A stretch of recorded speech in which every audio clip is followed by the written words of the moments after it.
రైతులు ఏక పంటలు కాకుండా బహుళ పంటల సాగు, పాడి పోషణ, జీవాల పెంపకంతో సమగ్ర వ్యవసాయం చేయాలని, అప్పుడే సేద్యంలో లాభాలు సాధ్యమవుతాయని నాబార్డు చైర్మన్ డాక్టర్ చింతల గోవిందరాజులు స్పష్టం చేశారు.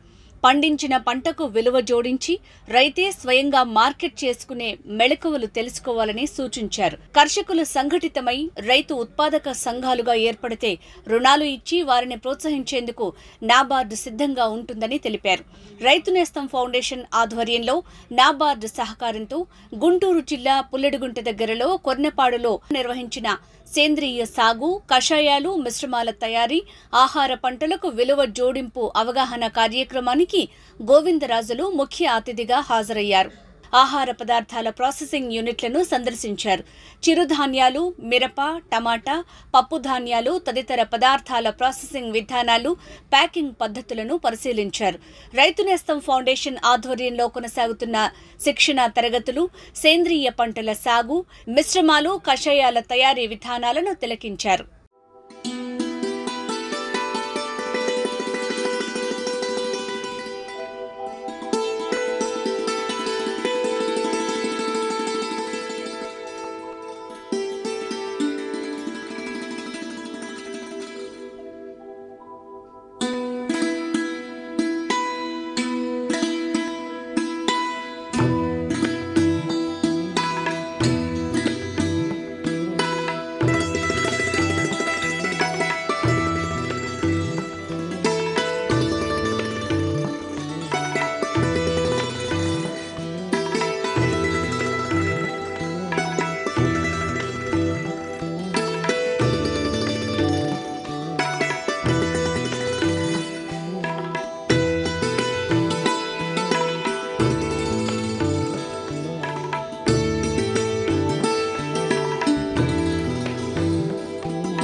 నాబార్డు చైర్మన్ గా రైతుల అభ్యున్నతికి కృషి చేస్తోన్న డాక్టర్ చింతల గోవిందరాజులని రైతులు, వ్యవసాయ రంగ నిపుణుల సమక్షంలో ఘనంగా సత్కరించారు. రైతు నేస్తం organic farmers producer society brochure ని అతిథుల చేతుల మీదుగా ఆవిష్కరించారు. ఆంధ్రప్రదేశ్ అధికార భాషా సంఘం అధ్యక్షులు Yarlagadda Lakshmi Prasad, NABARD Andhra Pradesh general manager B Uday Bhaskar, ఆహార ఆరోగ్య నిపుణులు, స్వతంత్ర శాస్త్రవేత్త doctor Khader Vali, Bharatiya Kisan Sangh executive member Jalagam Kumaraswamy, Guntur మాజీ ZP chairman Pathuri Nagabhushanam, Rythu Nestham foundation chairman doctor Yedlapalli Venkateswara Rao తదితరులు కార్యక్రమంలో పాల్గొన్నారు. కార్యక్రమంలో భాగంగా సాగులో ఉపయోగపడే యంత్ర పరికరాలు, వివిధ పంటల దేశీ విత్తనాలు, వ్యవసాయ అనుబంధ రంగాల పుస్తకాలు, చిరుధాన్యాలు ప్రదర్శించారు. మనం మిశ్రమ పంటలతో పాటుగా ఇంటిగ్రేటెడ్ ఫార్మింగ్ సిస్టమ్స్ చేయటం అనేది అసలు ఎసెన్షియల్. అసలు మీ అందరూ అసలు ఏ పెద్ద సభల్లో కూడా అసలు మర్చిపోతున్న విషయం ఏంటంటే, రైతు ఒక పంట పండిస్తున్నాడు, ఇంత వచ్చిందా అంత వచ్చిందని చెప్తున్నాడు, కానీ నిజంగా రైతుకు ఆదాయం వచ్చిందా, రైతుకు 365 రోజులు అసలు పని ఉందా అనేది ఎవరు దాని గురించి ఆలోచించలేదు. మేము ఎప్పుడైతే కనుక ప్రతిరోజు దీనిగా చూస్తే కనుక అసలు ఇవాళ మేజర్ ప్రాబ్లం ఇండియన్ అగ్రికల్చర్లో ఉన్నది రైతు ప్రాఫిట్గా ఉన్నాడా లేదా అనేదే ఫస్ట్ది. రెండోది అసలు రైతుని వ్యవసాయంలో ఉంచడమే పెద్ద పని. కొత్త వాళ్ళు రావడం సంగతి అంటే ఉన్న రైతు కూడా బయటికి పోకుండా చూడాలంటే కనుక వీళ్ళ ఆదాయం పెంచాలి. ఈ ఆదాయం పెంచాలి అంటే మనం దానిలో రకరకాల సిస్టమ్స్ని ఇంటిగ్రేట్ చేయాలన్నమాట. అంటే అన్నిటినీ మేళవించి మనం పెట్టాలి. ఇంటిగ్రేటెడ్ ఫార్మింగ్ సిస్టమ్స్ అంటే ఏంటండి, మనం మన దగ్గర పొలం గట్టు ఉంది. ఒకప్పుడు పొలం గట్టు చుట్టూ ఏదో ఒకటి వేసాను. ఇవాళ మీరు ఎక్కడ పోయినా పొలం గట్టు కదా, పొలాలు మొత్తం మైళ్ళు మీకు ఒకటే పంట, అసలు చెట్టు కానీ ఇంకోటి కనపడదు. కానీ అట్లా కాకుండా దీని మీద మనం రకరకాల మొక్కలు అంటే పెద్ద చెట్లు, దానిలో వేరే కూరగాయలు పండిస్తాయి. ఇందులో మీకు కొన్ని ఎగ్జాంపుల్స్ చెప్తాను. ఇప్పుడు బుందేల్ఖండ్ అని ఒక ప్లేస్ ఉంది, అంటే ఉత్తరప్రదేశ్లో అతి వెనకబడిన ప్రదేశం మొత్తం ఉత్తరప్రదేశ్లో. అక్కడే మనకి ఈ రాముల వారు వనవాసం చేయటం, ఆంజనేయ స్వామి చేయటం, చిత్రకూట అనేది కూడా అక్కడే ఉంటుంది. మీకు అక్కడ మేము ఒక దేశం లెవెల్లో ఒక నబార్డ్ ఫైనాన్షియల్ ఇంక్లూజన్ సర్వేని చేసినప్పుడు ప్రతి రాష్ట్రంలో ఎంత వస్తుంది వ్యవసాయదారుడికి అంటే ఒక ఫామ్ హోల్డింగ్ అంటే వాడు ఏదో 3 ఎకరాలు 4 ఎకరాలు రైతుకుంటే కనుక మన రాష్ట్రంలో ఏదో ఎకరానికి అదే వాడికి ఉన్న ఒక ఇంటికి సుమారుగా 10,000 నెలకి, ఇంకో దగ్గర 3,000 4,000 అంటే ఆ రాష్ట్రంలో జస్ట్ 3,000 రూపాయలు వస్తుంది. అంటే నెలకి అంటే 36,000 40,000 వస్తుంది. కాబట్టి వాడి దగ్గర కూడా 2 మొగుడు పెళ్ళాలు, నెక్స్ట్ వచ్చే 3 పిల్లలు వాడికి చేయాల్సి ఉంటే కనుక ఏంటి అని చెప్పేసి దీనిలో మనం వాడి ఆదాయం పెంచాలి. ఏంటంటే మేము కొన్ని వ్యవసాయ యూనివర్సిటీస్ ద్వారా, అట్లాగే కొన్ని స్వచ్ఛంద సంస్థలు ఎవరైతే ఆర్గానిక్ ఫార్మింగ్ గురించి కూడా చెప్తారో వాళ్ళ ద్వారా ఈ ఇంటిగ్రేటెడ్ ఫార్మింగ్ సిస్టమ్స్ చేయించినప్పుడు వాళ్ళకున్న గట్ల మీద వచ్చేటప్పటికి మన అంజీర్ ఇవాళ అంటున్నాం కదా, మనం అదే కాయలు తింటాం కదా, అదొకటి. అట్లాగే వచ్చేప్పటికి కొంత పార్ట్లో వేరేది, నెక్స్ట్ ఇంకోటి ఉసిరి, దీంతోపాటుగా ఒక చిన్న మొక్కలో వరి, మిగిలిన దానిలో పప్పు ధాన్యాలు, దాంతోపాటు కోళ్ళు మేకలు ఇవన్నీ పెంచడం చేస్తే ఈ 36 నుంచి 40,000 వచ్చేవాడు కరెక్ట్గా సంవత్సరంలో వాడికి 3,45,000 రావటం మొదలుపెట్టాడు. ఎందుకంటే వాడికి ఒక పంట మీద ఆధారపడలేదు. మనకి ఇప్పుడు చూడండి, మిర్చి ఈ సంవత్సరం మిర్చి అంతా పోయింది కాబట్టి మిర్చి 20,000 పడుతుంది క్వింటాలు. అదే కానీ మిర్చి అంతా ఉండే కానీ మనం 3,000 5,000 వచ్చేది. కాబట్టి కానీ ఇట్లా రకరకాల పంటలు పండించినాడికి ఏంటంటే ఏదో ఒక పంటకి ఎప్పుడో ఒక చోట ప్రైస్ ఉంటుంది. కాబట్టి డెఫినెట్గా అది ఆదాయం ఉంటుంది. అట్లాగే వాడికి 365 రోజులు వస్తుంది. ఇంకోటి అక్కడ చూసింది ఏంటంటే ఇన్ని రకాల పంటలు వేయటం వలన భూమి ఎప్పటికప్పుడు అది సారవంతం అవుతూ ఉంది. ఎందుకంటే దానిలో యానిమల్స్ పెట్టాడు, మేకలు పెట్టాడు, గేదెలు పెట్టాడు, ఆవులు పెట్టాడు, నెక్స్ట్ వచ్చాడు దీనిలో పడి ఆకులు ఉన్నాయి, దీన్ని వర్మీ కంపోస్ట్ చేస్తున్నాడు. ఇదంతా చేస్తూ ఉండేటప్పటికి బ్రహ్మాండంగా ఉంది. కాబట్టి మనం ఇప్పుడు ఏ పని చేసినా ఒక ఇంటిగ్రేటెడ్ ఫార్మింగ్ సిస్టమ్ చేయండి. ఎందుకంటే ఓవర్ నైట్ మీరు ఇక్కడ కూర్చున్న వాళ్ళందరూ మీకున్న 25 ఎకరాలు మొత్తం కనుక అన్ని చిరుధాన్యాలు పండించండి అంటే రేపు నిజంగా చిరుధాన్యాలకు రేటు లేకపోతే మీరు చేయగలిగింది లేదు. కాబట్టి మీరు అది పండించండి, ఒక 5 ఎకరాలు 4 ఎకరాలు, మిగిలిన వచ్చి ఇట్లా చేయండి. అప్పుడేంటి మార్కెట్ని చూసి చేయటం అనమాట. ఇది ఒక చాలా ఇంపార్టెంట్. రెండోది అసలు నబార్డ్ సంస్థ ఏం చేస్తుంది వీటన్నిటిలో అంటే 1982 ముందు దేశంలో బ్యాంక్ క్రెడిట్స్ చాలా తక్కువ వచ్చేది అగ్రికల్చర్కి. అప్పుడు పార్లమెంట్లో ఒక డెసిషన్ తీసుకొని ఒక సపరేట్ సంస్థని పెట్టాలని చెప్తున్నాం. అది పెట్టినప్పుడు మాకున్న మాకు ఇచ్చిన మార్గదర్శకాలు అంటే బ్యాంకులకి రీఫైనాన్స్ ఇవ్వటం, అట్లాగే రూరల్ డెవలప్మెంట్కి కొత్తగా ప్రక్రియలు మొదలుపెట్టడం, అట్లాగే గవర్నమెంట్కి సలహాలు ఇవ్వటం. ఇది అసలు మాదనమాట. ఇందులో కనుక చూస్తే కనుక మేము చాలా చేసాం. ఎందుకంటే ఈ 40 ఏళ్లలో మా బ్యాంకు పెట్టి 40 ఏళ్ళు అయింది, నేను బ్యాంకులో చేరి 37 ఏళ్ళు అయింది. మా బ్యాంకు పెట్టినప్పుడు బ్యాంకు బ్యాలెన్స్ షీట్ 4,000 కోట్లు. ఎందుకు వ్యవసాయానికి ముబ్బడిగా మనకి ఆదాయం కాదు, మన వ్యవసాయ ఉత్పత్తులు పెరుగుతున్నాయంటానికి కారణం ఏంటంటే బ్యాంకుల నుంచి రుణాలు రావటమే మేజర్ కారణం. రీసెర్చ్ ఇడిదిరి జరుగుతుంది. మా బ్యాంకు 1982లో స్టార్ట్ చేసినప్పుడు 4,000 కోట్లు ఉన్న బ్యాంకు మొన్న సంవత్సరం మేము జస్ట్ దానికి ఒక 6,53,000 కోట్లే యాడ్ చేసి 6,50,000 కోట్లు చేసాం. ఇప్పుడు ఈ సంవత్సరం దాన్ని 7.5 లక్షల కోట్లు చేయబోతున్నాం. ఇదంతా ఎందుకు చెప్తున్నానంటే రైతు గనక పండించాలి అంటే గనక రుణాలు అవసరం, ఆ రుణాలు కూడా సరసమైన రేట్లకు అవసరం. కాబట్టి ఈ రెండింటిని ఎన్ష్యూర్ చేయడానికి మేము కోఆపరేటివ్ బ్యాంక్స్ కానీ గ్రామీణ బ్యాంకులు కానీ వీటన్నిటికీ మేము సుమారుగా 3% 4% వాళ్ళకి లోన్లు ఇవ్వటం, వాళ్ళు మీకు 7%కి ఇచ్చి తర్వాత కనుక మీరు కన్సెషనల్ ఫైనాన్స్ కడితే మళ్ళీ 3% వెనక్కి ఇవ్వటం, కొన్ని స్టేట్ గవర్నమెంట్స్ అది కూడా ఇవ్వటం, దాంతో 0% రావడం, ఇవన్నీ జరుగుతున్నాయి. ఇవాళ ఆ విధంగా చూస్తే కనుక ఒక కాలంలో అంటే 1982లో మొత్తం రైతులకు ఇచ్చిన దేశం మొత్తం మీద, ఒక ఆంధ్రప్రదేశ్ కాదు దేశం మొత్తం మీద రైతులకు ఇచ్చిన రుణం సుమారుగా 6,000 కోట్లు. ఇవాళ ఈ సంవత్సరం మార్చి 31 మేము పెట్టిన టార్గెట్ 16.5 లక్షల కోట్లు. ఇందులో నేను ఒకటి చెప్పదొచ్చానంటే మీరు ఆర్గానిక్ ఫార్మింగ్ షిఫ్ట్ చెయ్యాలి అనుకుంటున్నారు కాబట్టి కొంత పార్టీని మీరు పూలు పళ్ళు కూరగాయలకి కేటాయించాల్సిందే ఇంటిగ్రేటెడ్ ఫార్మింగ్ సిస్టమ్. మీకు కనుక 5 ఎకరాలు ఉంటే 2 ఎకరాల్లో 3 ఎకరాల్లో ఈ పంటలకు పెట్టండి. మీకు ఆదాయంతో పాటుగా ఆర్గానిక్ ఫార్మింగ్, న్యాచురల్ ఫార్మింగ్ కూడా చేయొచ్చు. ఎందుకంటే పళ్ళు పూల పంటలకి ఇప్పుడు మీరు చెప్పిన అన్ని బ్రహ్మాండంగా పనిచేస్తాయి.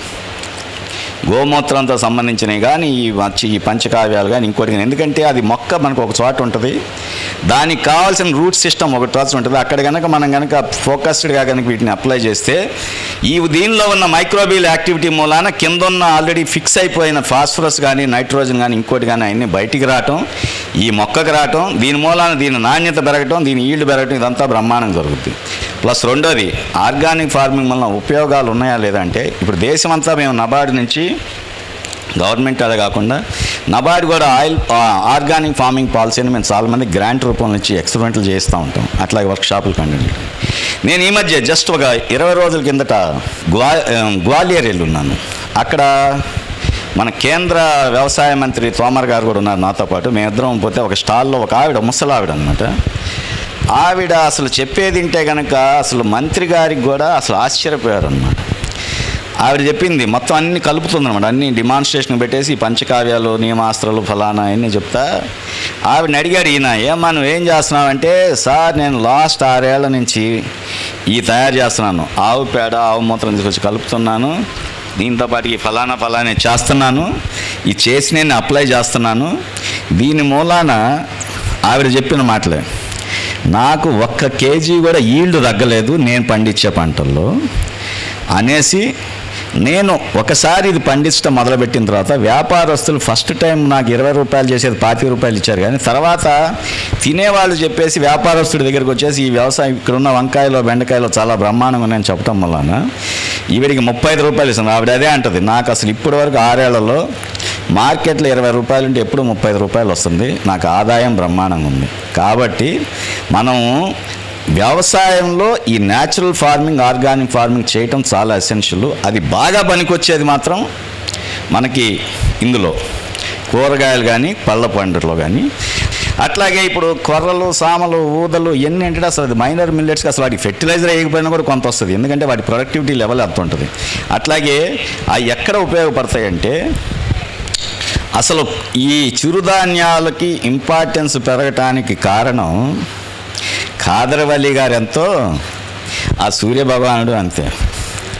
ఎందుకంటే సూర్యుడు కనుక తన ప్రతాపాన్ని పెంచి కనుక ఈ భూగోళాన్ని ఇంకా 2 డిగ్రీలు కనుక పెంచకుండా ఉంటే ఎవరు నీటి సంరక్షణ గురించి ఆలోచించేవాళ్ళు కాదు, అందరూ మామూలుగానే పండిస్తూ ఉండాలి. ఇప్పుడు ఏమైంది, గ్లోబల్ వార్మింగ్ వచ్చేసి 2 డిగ్రీల టెంపరేచర్ పెరిగిపోయేటప్పటికి మనకి వర్షం, అకాలంగా వర్షం, అసలు వర్షం లేకపోవటం, అట్లాగే వర్షం వచ్చే సీజన్ కూడా మారిపోయింది. ఇప్పుడు కనుక మీరు చూస్తే కనుక ఒకప్పుడు మన దగ్గర ఏ పుస్తకం కానీ మనం ట్రెడిషనల్గా చూస్తే 1 జూన్ నుంచి సౌత్ వెస్ట్ మాన్సూన్ నుంచి అది 26 సెప్టెంబర్కి ఆగిపోద్ది. కానీ ఇవాళ సౌత్ వెస్ట్ మాన్సూన్ అంటే నైరుతి ఋతుపవనాలు రావటమే 15 జూలైయో 1 జూలైకో రావటం, ఆగిపోయేటప్పటికి అక్టోబర్ 2 నెల నవంబర్ 1 వీక్ రావటం. దీని మూలాన వచ్చేటప్పటికి తయారుగా ఉన్న ఉల్లిపాయలు కుళ్ళిపోవటం, తయారుగా ఉన్న పళ్ళని నాశనం అయిపోవటం ఇవన్నీ జరుగుతుందన్నమాట. దీంతో పాటుగా అరేబియా మహాసముద్రంలో అసలు ఎప్పుడు తుఫాన్ అనేది రాదు అనేది అసలు మన శాస్త్రాలు కానీ ఏమైనా ఘోషిస్తూ ఉన్నాయి. కానీ ఈ లాస్ట్ 5 ఏళ్లలో అరేబియా సముద్రంలో ప్రతి సంవత్సరం తుఫాన్ వస్తుంది. అది రావటం కూడా ఎప్పుడు వస్తుందంటే కరెక్ట్గా మామిడికాయలు పంటకి వచ్చి రేపో మోపోకు వస్తారని రావటం, వెస్ట్ కోస్ట్లో ఉన్న రత్నగిరి, అల్ఫాన్సో మ్యాంగోలని కింద పడిపోవటం, రైతులకి నష్టం రావడం జరుగుతుంది. కాబట్టి ఏంటంటే ఇవన్నీ చూసినప్పుడు ఏమవుతుందంటే ప్రకృతి వైపరీత్యం, అట్లాగే ప్రకృతి ప్రకోపం, ఈ క్లైమేట్ చేంజ్, ఈ 3 నిజం. మనం దాన్ని యాక్సెప్ట్ చేస్తా ఎక్కడైతే కనుక మనకున్న పంట అంటే మనం ఇరిగేటెడ్ డ్రై, మనం పంపు సెట్తో నీళ్లు పెడుతున్నాము. ఇప్పుడు జనరల్గా ఏంటంటే మన దగ్గర ఉన్న ఒక పెద్ద వ్యసనం అంటే ఇక్కడ కాదు, మేము చిన్నప్పటి నుంచి బ్యాంకులో చేరిందంటే మామూలుగా జొన్నలు, కొర్రలు, సజ్జలో పండించుకునే వాడికి కనుక బోర్వెల్ వేసి నీళ్ళు వస్తే వాడు ఇమ్మీడియట్గా పండించేది వరే, ఇంకేమీ కాదు. ఎందుకంటే వాడికి నేలకి అసలు వాల్యూ లేదు. అందుకనే కనుక మనం water use efficiency of crops అనే దాని మీద మేము ఒక స్టడీ కండక్ట్ చేయించాం ప్రొఫెసర్ గులాటి చేత. వీళ్ళంతా చేస్తే కనుక ఇండియాలో ఉన్న ఒక కంట్రీ అంటే మనకు నిజంగా చాలా నీళ్లు ఉన్నా కూడా మనం చాలా వేస్ట్ చేస్తాము. రెండోది ఇప్పుడు వరి పంట కూడా, మనం వరి పంటలో కనుక చూస్తే కనుక మనం ఎప్పుడు చూసినా కూడా వరిలో చీలమండలు నీళ్లు పెట్టాలి అనేది ఒక కామన్. కానీ చీలమండలు నీళ్లు పెట్టకుండా భూమి నెర్రిచ్చే వరకు కనుక ఆగి మళ్ళీ మీరు నీళ్లు కనుక పెడితే మనం ఈ ప్రకృతి వైపరీత్యం అంటే ఈ కార్బన్ ఎమిషన్, నెక్స్ట్ వచ్చేటికి మీథేన్ గ్యాస్ ఎమిషన్ తగ్గించవచ్చు.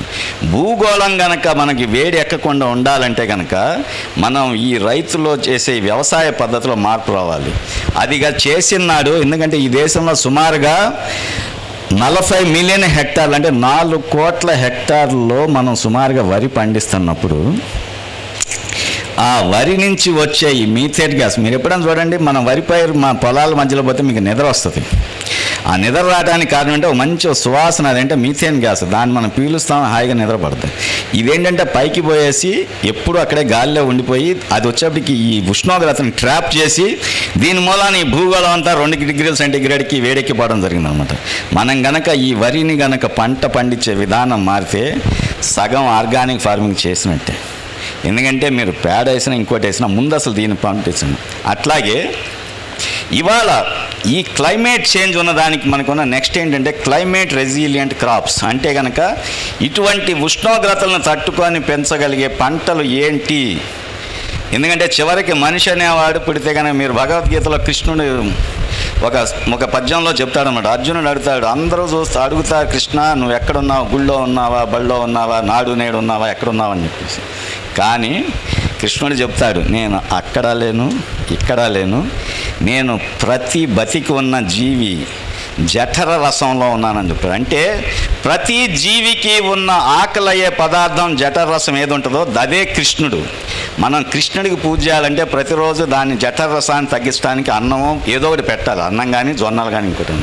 కాబట్టి ఎప్పుడైతే కనుక ఈ భూగోళం వేడెక్కుతుంది, దీని మూలాన్ని కనుక అగ్రికల్చర్ ప్రొడక్షన్ పడిపోతుంది అనుకున్న టైంలో మనం ఇటువంటి పంటలు కనుక షిఫ్ట్ అయితే వరికి 2000 మిల్లీమీటర్ల నీళ్ళు కావాల్సింది అదే జొన్నలకైతే కనుక 300, రాగులకైతే కనుక 200 మిల్లీమీటర్లు సరిపోద్ది. దీని మూలానంటే మనం ఈ పంటలను బాగా పండించవచ్చు, ఈ క్లైమేట్ చేంజ్ చేయొచ్చు.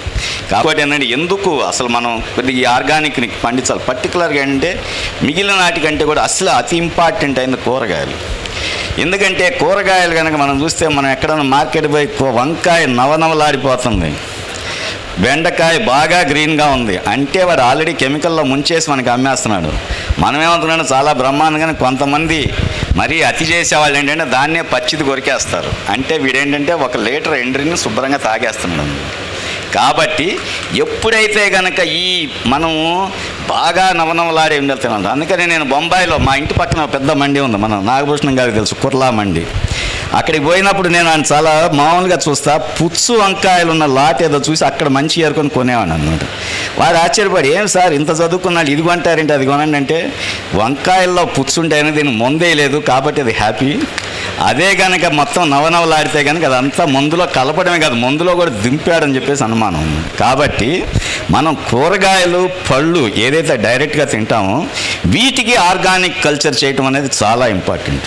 అందులో ఈల్డ్స్లో కూడా మీకు చెప్పాలండి, ఎందుకంటే మనకి ప్రతి మొక్కకి ఒక నిర్దిష్టమైన స్పేసింగ్, అట్లాగే ఇప్పుడు మామిడి మొక్కలు ఇంకోటి దానికి ఇంత ఉంటుంది. కాబట్టి అంటే దానికి మనం అక్కడ కాన్సన్ట్రేటెడ్గా ఈ ఆర్గానిక్ ఘన పదార్థాలు వీళ్ళు చేస్తున్నాయి అన్నమాట, జీవామృతాలు ఇంకోటి ఎన్ని కనుక వేస్తే కనుక మీకు అది డెఫినెట్గా పనిచేస్తుంది. కాబట్టి అందరూ చేయాల్సింది కూరలు పండించేటప్పుడు డెఫినెట్గా ఆర్గానిక్ ఫార్మింగ్ చేయండి, న్యాచురల్ ఫార్మింగ్ చేయండి. చిరుధాన్యాలు పండిస్తే కనుక అసలు ఏమీ చేయాల్సిన పని లేదు. మీరు కనుక అందరూ ఆర్గానిక్ వేస్తే కనుక వచ్చేది వస్తానే ఉంటుంది. కాబట్టి దాని మూలాన బ్రహ్మాండంగా ఉంటుంది. దీంతో పాటుగా ఈ ప్రకృతి వైపరీత్యాలను తట్టుకునేటట్టుగా పంటలను మనం ప్రోత్సహించడం ఎంతో చేయాల్సిందన్నమాట. ఇదంతా ఒక ఎత్తు అయితే భారతదేశం ఇవాళ అమృత్ మహోత్సవ్ అంటే కనుక 75 ఏళ్ళ స్వాతంత్రం జరుపుకున్న తర్వాత రాబోయే అమృతకాలం అంటే నెక్స్ట్ 25 ఏళ్లలో మనమందరం ఎలా ఉండబోతున్నాం దీని మీదే ఇవాళ విస్తృత చర్చ. ఎందుకంటే ఏది ఏమైనా సాపాటు తప్పనట్టుగా మనిషి ఎంత ఎత్తుకెదిరినా శంకర శాస్త్రి చెప్పినట్టుగా 2 అయ్యేటప్పటికి అన్నం పడకపోతే ఎటువంటి ఆడైనా కూడా పిచ్చాడైపోతాడు. కాబట్టి వారికి అన్నం పెట్టాలి అంటే కనుక రాబోయే 25 ఏళ్ళు ఎలా ఉంటుందనే కనుక మీరు ఆలోచిస్తే ఇవాళ ఉన్న కండిషన్స్లో టెంపరేచర్ ఇంకా కనీసం 1 డిగ్రీ పెరుగుద్ది. హిమాలయాల్లో గంగోత్రి యమునోత్రి అని మనం చెప్పుకునే ఉన్న అన్ని ప్రాబ్లీ హిమానీ నదులని ప్రాబ్లీ కరిగిపోవచ్చు. అప్పుడు మనం గంగా యమున ఇన్ని వచ్చేటప్పటికి ఎప్పుడు 360 రోజులు ప్రాజెక్ట్ అనేది అది కూడా సీజనల్గా మన కృష్ణా గోదావరిలాగా అయిపోవచ్చు. దీంతో పాటుగా వానలు విపరీతంగా పడేసి, ఎందుకంటే వానలు పడతాయి, ఎందుకంటే మొత్తం క్లైమేట్ దీనిలో స్కోపింగ్లో చేసిందంటే ఇప్పుడు పడేదానికంటే కూడా ఎక్కువ వానలు పడతాయి. మనకి ఇవాళ దేశంలో ఆంధ్రప్రదేశ్లో సుమారుగా 850 నుంచి 1000 మిల్లీమీటర్లు వాన పడుతుందంటే మనకి రాబోయే 5 ఏళ్ళ సుమారుగా 1500 మిల్లీమీటర్లు కూడా పడవచ్చు. కానీ ఈ 1500 మిల్లీమీటర్లు మాత్రం 3 రోజుల్లో పడేసి మొత్తం కొట్టుకుపోతాయి అన్నమాట. కాబట్టి మనం ఇది రెండు, దీనికి మనం చేయాల్సిందేంటి, ఒక పడిన నీళ్ళని మనం ఎట్లాగూ సద్వినియోగపరచుకోవాలి, దానికి వాటర్ షెడ్ ప్రోగ్రామ్స్.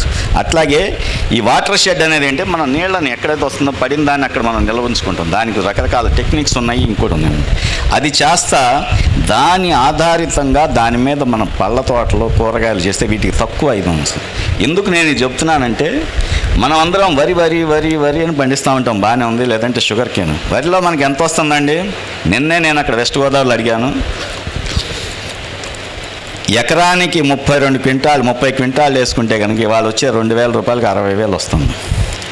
ఖర్చులు అన్ని భాగంగా 35,000 మినిమంగా ఖర్చు అయితే కనుక 20 నుంచి 25,000 మిగులుతుంది. అదే నేను జస్ట్ ఇక్కడికి మొన్న ఆంధ్ర వచ్చి మళ్ళీ ఇక్కడి నుంచి డైరెక్ట్గా నేను జార్ఖండ్ పోయి, జార్ఖండ్లో కొన్ని ట్రైబల్ ఏరియాస్కి పోయి చూడడం. వాడైతే అసలు వాడికి వ్యవసాయమే తెలియదు. వాడికి నబార్డు సుమారుగా ఒక్కొక్క ట్రైబల్కి మేము 70,000 రూపాయలు ఫ్రీగా ఇచ్చి వాడికి మామిడి తోటలు, జీడి మామిడి తోటలు, మన జామ తోటలు ఏమి ఇస్తే వాడు దాంతోపాటుగా అక్కడ ఉన్నవాడు వాడికి డ్రిప్ ఇరిగేషన్తో సోలార్ ఇరిగేషన్ అనుసంధానం చేసి మన మల్చింగ్ చేయించి వారి చేత కూరగాయలు పండిస్తుంటే వారికి కూరగాయల నుంచి 1,50,000 రూపాయలు వస్తున్నాయి. ఈ మామిడి తోట నుంచి 40,000 వస్తుంది. సేమ్ థింగ్ జరుగుతుంది మన దగ్గర కూడా. ఏంటంటే మనం ఎప్పుడు మార్కెట్ను దృష్టిలో పెట్టుకొని చేయాలి. కాబట్టి రాబోయే అమృతకాల్ లాస్ట్ 25 ఏళ్లలో, రాబోయే 25 ఏళ్ళలో జరగబోయేది ఏంటి? అందరూ అనుకుంటారు ఓ పాపులేషన్ గ్రోత్ తగ్గిపోతుంది. ఏమీ తగ్గదు. సుమారుగా మనం 2050కి 150 కోట్లు ఉంటాం. ఆ రోజుకి ఇవాళ మామూలుగా సద్దన్నం తినే జనరేషన్ పోయి ఇడ్లీ తినకపోతే కనుక చెయ్యి కాళ్ళు ఆడని పరిస్థితి ఉన్న జనాలు వచ్చేసారు. అదే మీకు ఇంకొక 5 ఏళ్ళు పోతే ఆల్రెడీ ఇప్పుడున్న జనాలకి పొద్దున్నే పిజ్జా తినకపోతే వాడికి అసలు చెయ్యి కాలు ఏలు కూడా వారికి వారదు అనమాట. కాబట్టి ఉండే కొద్ది ఏంటంటే ఈ ఫుడ్ విషయంలో చాలా మార్పులు వస్తున్నాయి. ప్రతి వాళ్ళు ఒక ప్రోటీనేషియస్ డైట్, అట్లాగే రిఫైన్డ్ డైట్ వాడుతున్నారు. కాబట్టి ఈ ప్రోటీనేషియస్ డైట్ అంటే ఏంటంటే అది వారి ఎగ్సో మటనో చికెనో ఫిషో ఏదో ఒకటి తింటున్నారు. కాబట్టి అంటే ఇవాళ మనం మటను చికెను ఏది చేయాలన్నా కూడా దానికి మూల ఆధారం వ్యవసాయం. ఇక్కడ మీరు మొక్కజొన్నలు పండించాలి, ఇక్కడ వచ్చి రైస్ తౌడు కావాలి, లేదంటే ఫలాంది కావాలి, ఇంకోటి కావాలి. కాబట్టి ఏంటంటే రాబోయే జనరేషన్ అంతా ప్రోటీన్ డైట్ కాన్షియస్ అవుతున్నారు. కాబట్టి దానికోసం కాబోయే పంటలు పండించి వాళ్ళు కనుక మనం మొక్కజొన్న పండించండి, దానికి పెద్ద ఇంతగా ఎరువులు వేయాల్సిన పని లేదు. మీరు అది కనుక పండిస్తే ఎడిదిరిగి చికెన్ ఫీడ్ అది అవుద్ది, అట్లా ఇంకో దానిలో పండించవచ్చు. సో కాబట్టి ఈ రాబోయే 25 ఏళ్ళ అమృతకాలంలో జరిగేదంటే మన డైట్ ప్యాటర్న్ మారిపోతుంది. దాని మూలాన మన ప్రొడక్షన్ ప్రాసెస్ మారిపోతాయి. కరోనా టైంలో పిల్లలందరూ ఇళ్లలో ఉండటం వలన వాళ్ళు ఇబ్బడి ముబ్బడిగా తిని, అంటే మనం అనకూడదు, బాగా లావ్ అయిపోయి వాళ్ళందరికీ పిల్లలకే ఒబేసిటీ, పిల్లలకే షుగరు, పిల్లలకే ఐసైటు, పిల్లలకే ఫలానా వచ్చింది. ఇప్పుడు వాళ్ళందరినీ కనుక మళ్ళీ మామూలు స్టేజ్ అంటే మనలాగా కొంత సమానంగా ఉండాలంటే కనుక పరిగెత్తిస్తే మోకాలు చెప్పులు అరుగుతాయి. కానీ వాళ్ళకి డైట్లో కంట్రోల్ చేసి వాళ్ళకి ఈ విధమైన సజ్జలు కొర్రలు ధాన్యాలు పెట్టేసేసి ఒక 4-5 నెలల పాటు వారికి ఇంకేం ఇవ్వకుండా వాళ్ళు మామూలు మనిషి అవుతారు. కాబట్టి అంటే దాని మూలాన మనం వాటి ప్రొడక్షన్ కూడా పెంచవచ్చు. రాబోయే తరాలు కూడా అంటే రాబోయే 25 ఏళ్ళలో కూడా జరిగేది ఇదే. ప్రతివాడు కూర్చొని పనిచేస్తున్నాడు, దాంతో ఏంటంటే మీకు లావు పెరిగిపోవడం ఖాయం. దాంతోపాటుకి రిఫైన్డ్ ఫుడ్ తింటున్నాడు, దాంతో లావు పెరిగిపోతాడు. కాబట్టి అంటే వాళ్ళకి ఇప్పుడు మనం ఒక రకమైన రియలైజేషన్ తీసుకురావాలంటే కనుక ఇటువంటి సదస్సులో మనం ఏ ఫుడ్ తినటం మూలాన మన వెయిట్ అలాగే ఉంటుంది, ఏం చేయటం వలన మన వెయిట్ అలాగే ఉంటుంది. ఇది కనుక చెప్పగలిగితే మనం ఒక ఆరోగ్యకరమైన ఫుడ్ హ్యాబిట్స్ గురించి ప్రజలకు చెప్తే ఈ 150 కోట్ల మంది అలా తింటే కనుక ఇవాళ మనం సుమారుగా పండించే 110 మిలియన్ అంటే 11 కోట్ల టన్నుల రైస్తో మనం పండించే చిరుధాన్యాలు మొత్తం కలిపి సుమారుగా అంటే ఒక 10 కోట్ల ఎంతో ఉంటుంది అనమాట. 11 కోట్ల 1 కోటో 1/2 కోటో ఉంటుంది అనమాట. కానీ ఇదే కనుక దీని మీద అవగాహన పెంచితే ఇది 2-3 కోట్ల కనుక టన్స్ కనుక పెంచగలిగితే రైతుకు ఆదాయం, పర్యావరణానికి ఆనందం, అట్లాగే వచ్చేప్పటికి ఆర్గానిక్ వ్యవసాయం చేస్తా దీని మూలాన భూమి మళ్ళీ సుపోషణ చేయటం ఇవన్నీ ఒకదానికొకటి జరుగుతాయి. కాబట్టి అందరూ ఇది వింటమే కాకుండా వెనక్కి పోయి మీ ఇళ్లలో పిల్లలకి పెద్దలకి అందరికి కూడా చెప్పాలి. దొరికింది కదా అని తింటాం కాదు, మనం తినాలనుకున్నప్పుడు ఎంత కావాలో అంత తినాలని చెప్పాలి. అప్పుడే మనకి ఇది అవుతుంది అనమాట. కాబట్టి ఇది కూడా ఒక విషయం అనమాట. కాబట్టి ఇది చేసేటప్పుడు నెక్స్ట్ 25 ఏళ్ళలో జరగబోయేది ఏంటి, అసలు జరగబోయే ఒక పెద్ద ఇది వైపరీత్యం ఏంటంటే ప్రకృతి కంటే కూడా వైపరీత్యం లేబర్ లేకపోవటం. ఆల్రెడీ ఇప్పుడు లేబర్ లేదు. ఎక్కడో చిన్న ఊరు మా ఊర్లో పోతే ఎవడో డైరీ ఫామ్ చేసేవాడు అంటే వాడు హిందీలో మాట్లాడుతున్నాడు, అంటే బీహార్ నుంచి వచ్చాడంటాడు. అంటే ఎక్కడ మా ఊరు ఎక్కడ బీహారు. అట్లాగే నిన్న వెస్ట్ గోదావరిలో అడుగుతా, ఏమంటే ఇప్పుడు డ్రోన్స్ ద్వారా మనం వరి నాట్లు వేయచ్చు లేదంటే ఇది చేయొచ్చు అంటే అది అంత బాగోదు సార్ అన్నాడు. ఎందుకంటే బెంగాల్ గ్యాంగ్లు అని వస్తున్నారండి, వాడు 3,000 రూపాయలు తీసుకుని వరి నాట్లు బ్రహ్మాండంగా వేస్తాడు. కాబట్టి ఏంటంటే దాంతో సరిపోతుంది. ఇవాళ బెంగాల్ వాడు వచ్చాడు, బంగ్లాదేశ్ వచ్చాడు, రేపు వాడు వస్తాడని నమ్మకం లేదు. కాబట్టి మనం అప్రాప్రియేట్ టూల్స్ అండ్ ఇంప్లిమెంట్స్ మనం డివైడ్ చేయడం అనేది చాలా ఎసెన్షియల్.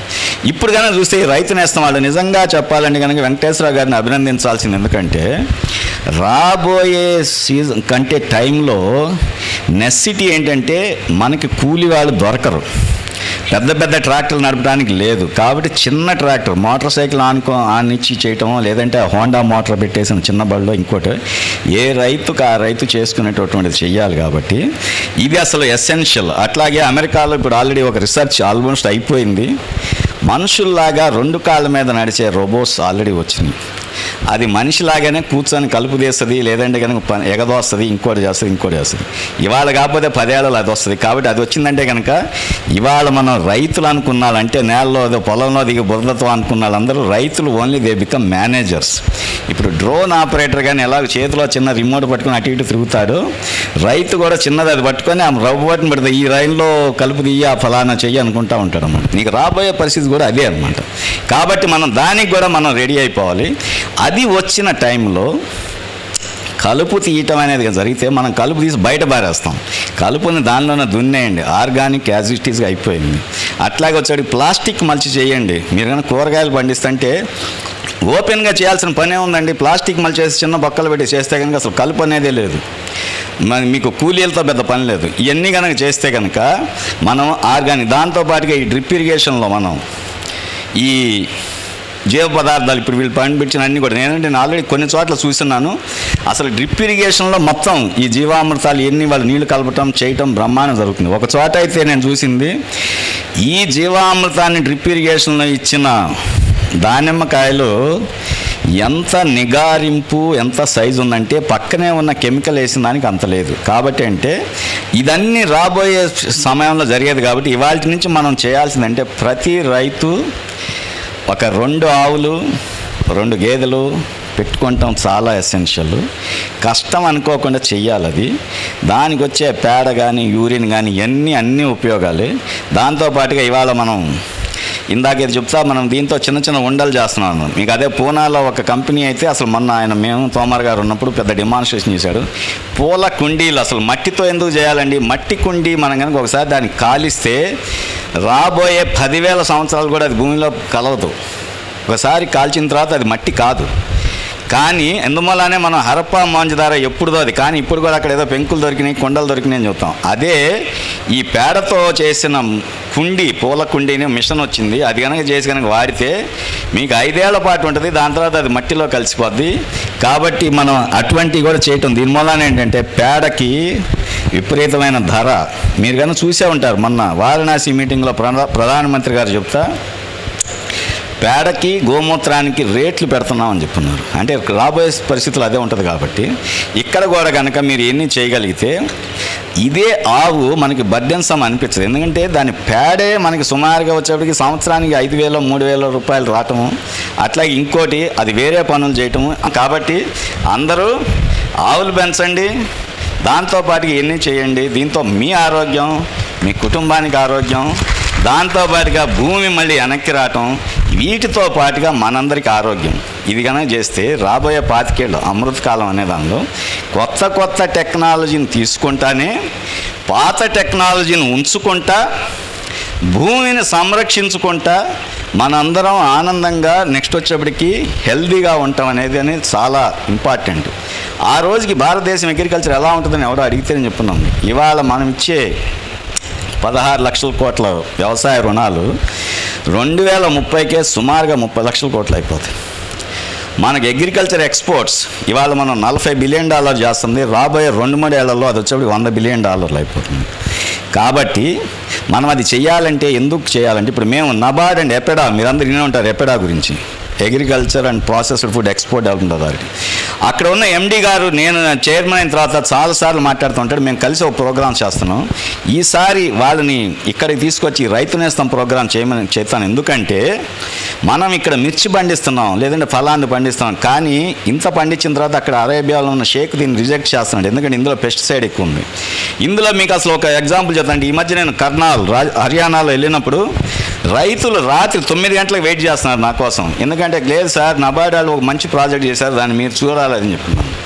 అది ఏంటంటే కర్నాల్ మొత్తం బాస్మతి రైస్ అనేది అక్కడి నుంచే పండుద్ది, అన్ని చోట్ల ఎక్స్పోర్ట్ అవుద్ది. ఒకప్పుడు బ్రహ్మాండంగా అందరూ తీసుకునేవాళ్ళు. కానీ ఈ లాస్ట్ 3 ఏళ్ల నుంచి ఇందులో విపరీతమైన పెస్టిసైడ్ ఉండటం వలన వాళ్ళు అసలు రిజెక్ట్ చేస్తుంటే వీళ్ళు ఏం చేయాలో తెలవకపోతే నబార్డు, ఎపెడా అట్లాగే లోకల్ ఎక్స్పోర్టర్ ముగ్గురం కలిసి దానికి గుడ్ అగ్రికల్చరల్ ప్రాక్టీసెస్ గ్యాప్ అని దాన్ని మేము తయారు చేయటం, రైతుల చేత అది వేపిస్తున్నాం. ఇప్పుడున్న ఫస్ట్ క్రాప్ ఆల్రెడీ యాక్సెప్ట్ అయిపోయింది. ఎందుకంటే మనకున్న ఒక పెద్ద జాడ్యం ఏంటంటే మొత్తం ఎకరం పొలం పొద్దున్నే లేచి మనకేంటి ఏం లేకపోతే అలా తిరిగి వస్తాం. ఒకసారి ఏదో షైర్కి పోయినట్టు ఏదో 2, 3, 4 పురుగులు కనపడంగానే అబ్బో మొత్తం అంతా కనిపోయింది, మనం తీసిపోయి ఒక బాటిల్లో నువాక్రాన్ని ఏదో కొట్టేస్తాం. ఇది అయిపోయింది, మనం కొట్టాక పక్కనాడు కొడతారు, పక్కన కొడతారు. దాంతో ఏంటంటే ఆ ఒక పురుగు చచ్చిపోతుంది, అది ఎక్కడ ఉంటుంది కాదు, ఉండే కొంత పెస్ట్ బిల్డప్ అవుతుంది.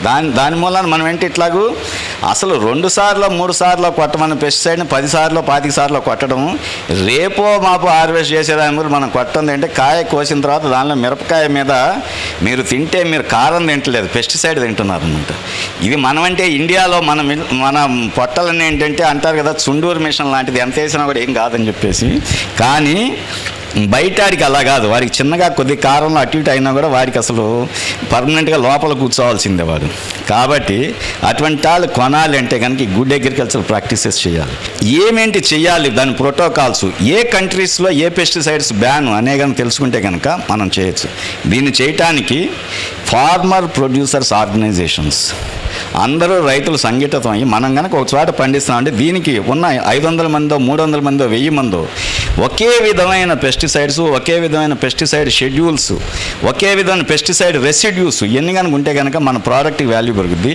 ఇప్పుడు అపెడా వాళ్ళు నబార్డ్ వాళ్ళతో కలిసి ఈ సంవత్సరం సుమారుగా ఒక 1000 ప్రోగ్రామ్స్ చేయబోతున్నాము. కనీసం అంటే కనుక ఒక 5-10 ప్రోగ్రాంలు రైతు నేస్తం ద్వారా చేపిస్తామని చెప్పేసి నేను చెప్తున్నాను. ఎందుకంటే ఈ మొత్తం భారతదేశంలో రకరకాల డిస్ట్రిక్ట్ చూస్తే ప్రస్తుతానికి ఇంకా ఉన్న అన్డివైడెడ్ గుంటూరు డిస్ట్రిక్ట్, అంటే రాబోయే కాలంలో దీన్ని ఏమంటారో తెలియదు, కానీ ప్రస్తుతం ఉన్న అన్డివైడెడ్ గుంటూరు డిస్ట్రిక్ట్ మనం చాలా పంటలు ఎక్స్పోర్ట్ చేస్తాం. మిరపకాయ కానివ్వండి, పత్తి కానివ్వండి, పసుపు కానివ్వండి, ఇంకోటి కానివ్వండి. కాబట్టి వీటన్నిటి కనుక మనం ఆదాయం ఇంకా పెంచుకోవాలంటే కావాలి. నెక్స్ట్ రాబోయే అమృతకాలంలో జరిగే ఇంకొక గొప్ప ఇదేంటంటే టెక్నాలజీ, బ్లాక్ చైన్ టెక్నాలజీ. అంటే అది వాళ్ళు ఎట్లా అంటే అది కొత్తగా వచ్చిన అందరూ బిట్ కాయిన్ గురించినే ఉంటారు. బిట్ కాయిన్ అంటే బ్లాక్ చైన్ వస్తుంది. కానీ ఈ బ్లాక్ చైన్ టెక్నాలజీ మీద మనం చేసే ప్రొడక్షన్ ప్రాసెస్ అంతా కనుక రిజిస్టర్ చేస్తే అక్కడ కొనేవాడికి జస్ట్ వాడు క్యూఆర్ కోడ్ మీద కనుక ఫోన్ పెట్టి నొక్కితే కనుక వాడికి తెలుస్తుంది, ఫలానా వెంకటరామయ్య ఈ తుళ్ళూరు విలేజ్లో ఈ మిరపకాయ పండించాడు, ఈ మిరపకాయకి ఈ ఫలానా గింజ వాడిన తర్వాత ఈ మందు కొట్టాడు, ఇంత ఫెర్టిలైజేషన్, ఇంత ఫెర్టిలైజేషన్, మొత్తం షెడ్యూల్ అంతా వస్తుంది బ్లాక్ చైన్.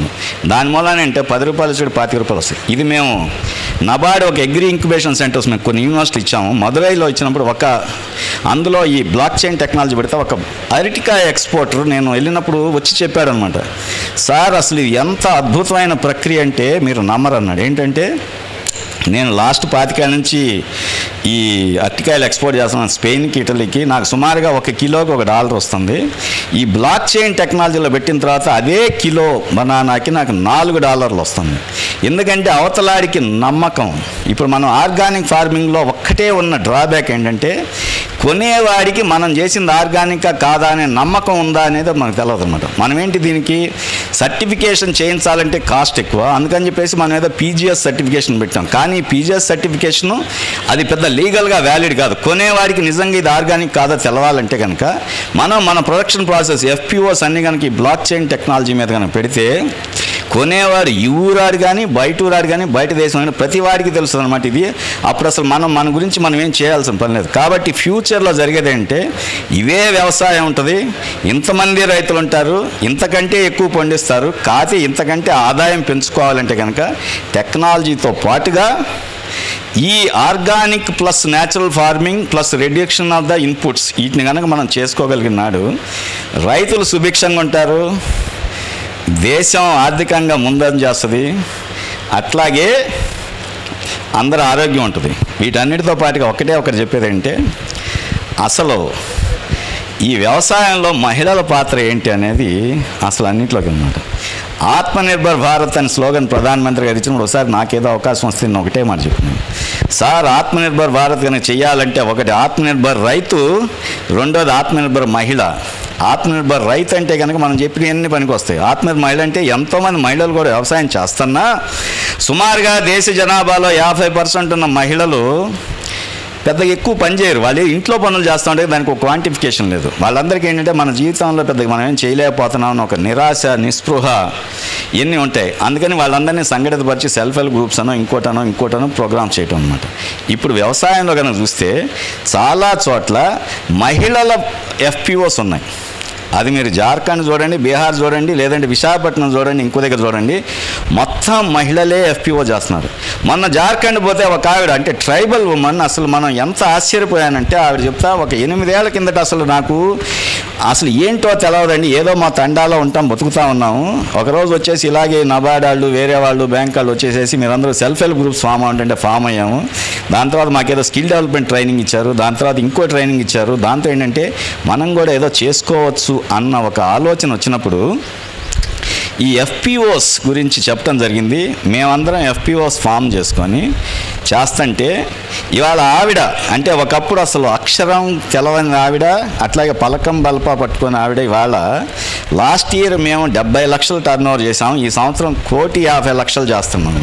చూడండి మహిళలకి ఉన్న పట్టుదల. ఎందుకంటే మొగుడికి అన్నమైనా బెటర్ కానీ పిల్లలకి మాత్రం అన్నీ పెడతారన్నమాట వాళ్ళకి. ఎందుకంటే వాళ్ళకు ఉన్నది అదొక పెద్ద గొప్ప క్వాలిటీ. అట్లాగే అప్పు కనుక తీసుకుంటే అప్పు కట్టే వరకు మొగుడి మీద పోతానే ఉంటారు. కాబట్టి ఏంటంటే మహిళలని కనుక మనం అగ్రికల్చర్లో అట్లాగే ఎఫ్పిఓస్లో కనుక ఇన్వాల్వ్ చేస్తే రాబోయే తరంలో అగ్రికల్చర్ ఇంకా సుస్థిరంగా ఉంటుంది. అట్లాగే కనుక అసలు మీరు చూస్తే పాడి పంటలో పాడి ఓన్లీ మహిళల పాత్రే, వాళ్ళే చేస్తారు. కాబట్టి అంటే మహిళల్ని కూడా ఇన్వాల్వ్ చేయండి. దీని మూలాన ఆర్గానిక్ కల్చర్ యాజ్ ఇట్ ఈజ్గా ఆటోమేటిక్గా పెరుగుద్ది. దీని మూలాన భూగోళం చల్లబడుద్ది. ముందు ఇంట్లో వాతావరణం చల్లబడితే భూగోళం సగం చల్లబడిపోయినట్టే లెక్క. కాబట్టి ఈ ఆర్గానిక్ కల్చరు చాలా ఉపయోగం. అందరినీ ఇన్వాల్వ్ చేయాలని కోరుతా. రాబోయే తరాలకు కూడా ఈ మెసేజ్ ఇవ్వాలని కోరుతున్నాను. నా విషయానికి వస్తే నేను కరోనానా నో కరోనా అని లేదు. ఇప్పటి వరకు నేను కరోనా టైంలో సుమారుగా 22 మంది ముఖ్యమంత్రులు కలిసాను వాళ్ళ ఇళ్లలో, అంటే వాళ్ళ ఆఫీసుల్లో, ఇంట్లో కూర్చొని కాదు. అట్లాగే ఎంతోమందిని కలవటం, మనం చేయాల్సింది చేయటం. మా bank last time banking industry మొత్తం 5% గ్రోత్ రిజిస్టర్ చేసినప్పుడు నబార్డ్ 24% గ్రోత్ రిజిస్టర్ చేసింది. 5,20,000 కోట్లు ఉన్న బ్యాంకు నేను తీసుకున్నప్పుడు ఫస్ట్ రోజే నేను మా బ్యాంకులో మొత్తం అందరికీ ఉద్దేశించి ఒకటే చెప్పున్నాను, ఏది ఆగినా వ్యవసాయం ఆగదు, ఏ పని చేసినా చేయకపోయినా ఆకలి మాత్రం తగ్గదు. కాబట్టి అంటే మనిషికి ఆకలి ఉన్నంతకాలం ఎవడో ఒకడు పండించాలి, పండించింది ఎవడో ఒకడు ఎత్తాలి, ఎక్కిన దాన్ని ఎవడో ప్రాసెస్ చేయాలి, చేసిన దాన్ని తీసుకొచ్చి వీడి ప్లేట్ మీద పెట్టాలి, వీడు తింటాడు. కాబట్టి ఏంటంటే వ్యవసాయం ఆగదు. కాబట్టి మన టార్గెట్స్ పెంచేద్దామని చెప్పేసి డైరెక్ట్గా 5.2 నేను 6.5 లక్షల కోట్లు చెప్తే మేము మార్చి 12 కరెక్ట్గా వాళ్ళకి సంవత్సరం మార్చి 12 దాకా లాస్ట్ టైం ఆపేసాం. ఎందుకంటే కనుక ఆపకపోతే 7 లక్షల కోట్లు పోయేటట్టుంది. ఎందుకంటే వ్యవసాయం ఒక్కటి లాస్ట్ టైం మిగిలిన అన్ని కుదేలైన టైంలో వ్యవసాయం ఒక్కటి 4%, 3.6% గ్రోత్ చేసింది. అది అంతా ఎవరి కష్టం అంటే వ్యవసాయదారులదే. ఇవాళ దేశంలో కరోనా వచ్చి అందరూ ఇళ్లలో కూర్చున్నా కూడా ఎవడు ఆకలితో చచ్చిపోలేదంటే రైతులదే ఈ శ్రమ అంతా. కాబట్టి అంటే రైతు ఉన్నంత కాలం రైతు కోసం శ్రమపడే ఆర్గనైజేషన్స్ కావాలి. మనం ఫ్యూచర్ స్కోప్ చేసినప్పుడు రాబోయే ఎన్ని యుగాలైనా సరే వ్యవసాయం ఏదో విధంగా చేయాల్సిందే. ఎందుకంటే మనిషి బంగారం తినలేడు, కంప్యూటర్ చిప్పు తినలేడు, కంప్యూటర్ మొబైల్ తినలేడు. వీటన్నిటిని యూజ్ చేయాలంటే ఫస్ట్ ఇటు అన్నం తినాలి. తిన్న తర్వాత కళ్ళల్లో నీరసం రాకుండా, చేతుల్లో నీరసం రాకుండా నేను ఆపరేట్ చేస్తాను. కాబట్టి అన్నం పెట్టడం ఎంతో ఉపయోగమో పెట్టే అన్నం బాగా హెల్తీగా పెట్టడం కూడా అంతే ఉపయోగం. కాబట్టి ఇది చేయాలంటే కనుక మనం అందరం ఇవాల్టి నుంచే ఈ గో ఆధారిత లేదంటే కనుక ఆర్గానిక్ న్యాచురల్ ఫార్మింగ్ ఏదైనానండి ఈ భూమిని మళ్ళీ సంరక్షించుకుంటా పండిస్తా వ్యవసాయం లాభసాటిగా చేసుకుంటా దాంతోపాటు దేశాన్ని మనం అభ్యున్నత పదంలో తీసుకుపోతా పనిచేస్తామని ఆశిస్తూ మీ జిఆర్ చింతల. నాబార్డ్ అంటే దాని తెలుగులో జాతీయ వ్యవసాయ గ్రామీణ అభివృద్ధి బ్యాంక్ అంటారు. ఇది మీ అందరికీ తెలుసు 1982 సంవత్సరంలో ఈ నబార్డు స్థాపించడం జరిగింది. దాదాపు ఈ సంవత్సరమే మేము 40 సంవత్సరాలు కంప్లీట్గా మా ఫౌండేషన్ అంటే మనం నబార్డు స్టార్ట్ చేసి 40 సంవత్సరాలు నిండాయి. మీ అందరికీ తెలుసు ఈ నబార్డు అంటే మామూలు బ్యాంకులకి ప్రత్యేకంగా కోఆపరేటివ్ బ్యాంక్స్కి అలానే గ్రామీణ బ్యాంక్స్కే కాకుండా కమర్షియల్ బ్యాంక్స్కి తర్వాత మిగిలిన అన్ని ప్రైవేట్ సెక్టారు పబ్లిక్ సెక్టర్ బ్యాంక్స్కి అన్నిటికి కూడా లోన్స్ ఇస్తుంది. అంటే తక్కువ వడ్డీతో లోన్స్ బ్యాంకులకు అందజేస్తే బ్యాంకులు డైరెక్ట్గా రైతులకు అనేది లోన్స్ అనేది అందజేస్తారు. అవే కాకుండా అనేక పథకాలను అనేది మీ ముందుకు తీసుకొచ్చింది. దాదాపు ఇక్కడ 208 వాటర్ షెడ్ కార్యక్రమాలు మన ఆంధ్రప్రదేశ్లో మేము నాబార్డు ద్వారా సహకారం ఇచ్చేసి భూగర్భ జలాల అభివృద్ధికి దోహదం చేశాము. ఇక్కడ ఆంధ్రప్రదేశ్లో ZBNF దాన్ని జీరో బేస్డ్ న్యాచురల్ ఫార్మింగ్ అంటారు. ప్రకృతి సహాయం ద్వారా ఇక్కడ దాదాపు ఒక ప్రాజెక్టు ఆంధ్రప్రదేశ్లో నడుస్తుంది.